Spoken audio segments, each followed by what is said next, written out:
Ash, really good to see you. Media Day at Donington 2 weeks before we start turning wheels in anger. How's the winter been for you? Yeah, it's been good. Busy. Self-inflicted busy as well.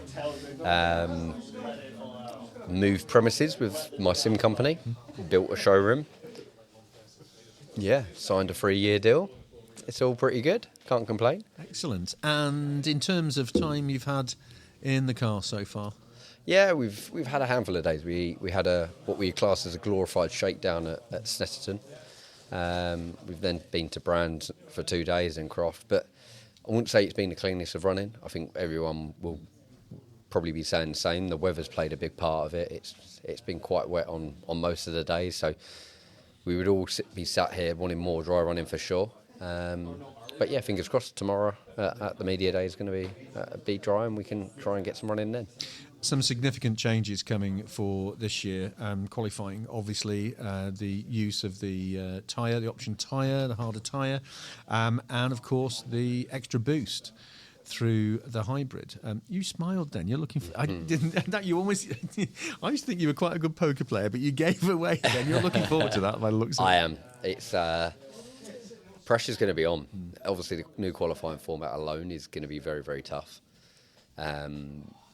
The additional power we've now got on the hybrid button is huge. I mean, on our lap time, we can see up to sort of 6 to 7 tenths. So you think last year, a couple of times, me and Tom were going in with nothing going into qualifying. And we could sort of not outdrive that, but we could dig deep and gain a couple of tenths back. We aren't going to be pulling 6, 7 tenths back now. So it's going to hurt in qualifying format and it's going to hurt in the racing. So I think there's going to be a real mix in... I think, to be fair, I think we're going to go back to how we were with ballast. Cars dropping back through the field and completely out of their control. And sometimes you're going to have your back against the wall, your hands tired, and no wheels left on the wagon.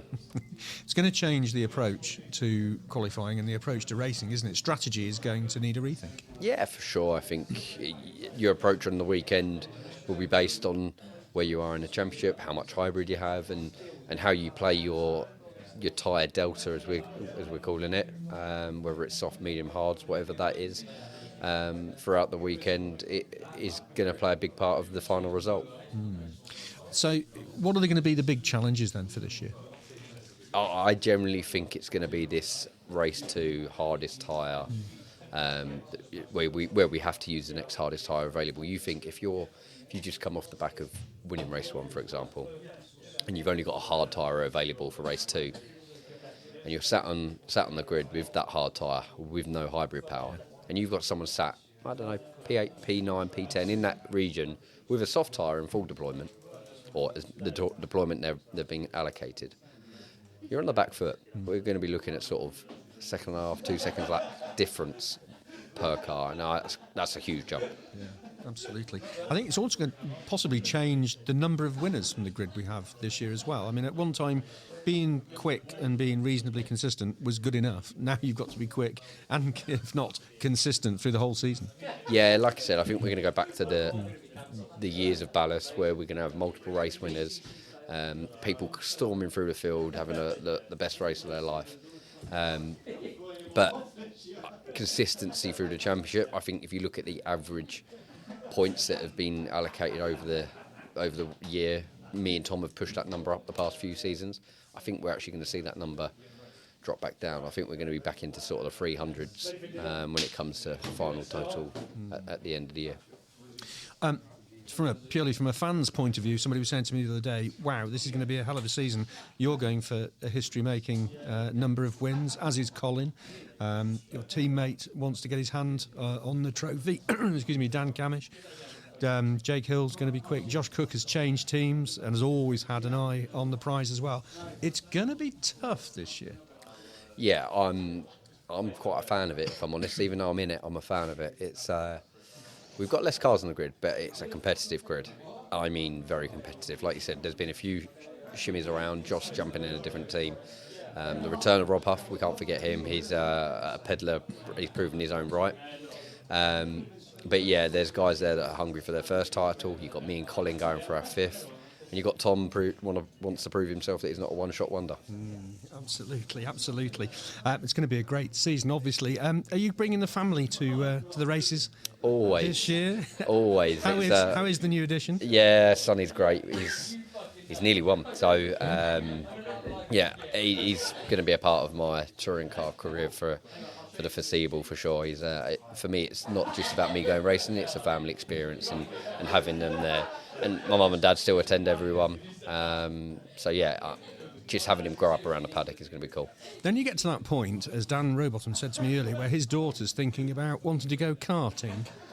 Yeah, I'm trying to introduce him to golf clubs and footballs and stuff like that. But it's we'll see. He's still at the age where a cardboard box is amazing. So it's we'll leave it with that. And for sure, I'll be shocked if he doesn't want to have a go in a kart. But I'll help him pursue whatever he wants to do. Absolutely. I'm sure it's going to be a great season.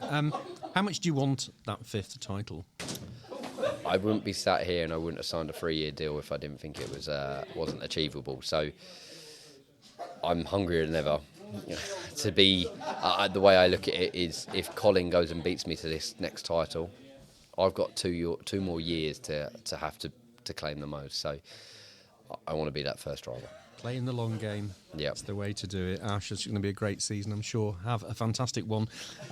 As you know, we have a couple of curveball questions at this time of the year every year. I've got 5 listed down. Okay, go on. You need to choose 2 from the 5. So choose a number, two numbers between 1 and 5. Well, number 1 because it's my race number. Yeah. And just for the sake of it, number 5 because it's the other end of the scale. Good choices. So number 1, when you fill in forms, what do you put down as your occupation? I actually put company director, and I can get away with that because of pure Sims. Excellent. And 5, if you could have any road car, what would it be? Any road car? Are Absolutely. we talking daily, classics? What are we talking? Anything. Any road car, as long as it's road legal, any road car. My dream car is, funnily enough, I'd just come off the back of Goodwood racing a Mustang, but it is a Mustang GT500, the Shelby Eleanor bit of kit that we see in Gone in 60 Seconds. Absolutely marvellous. You've got a garage good enough to put it in?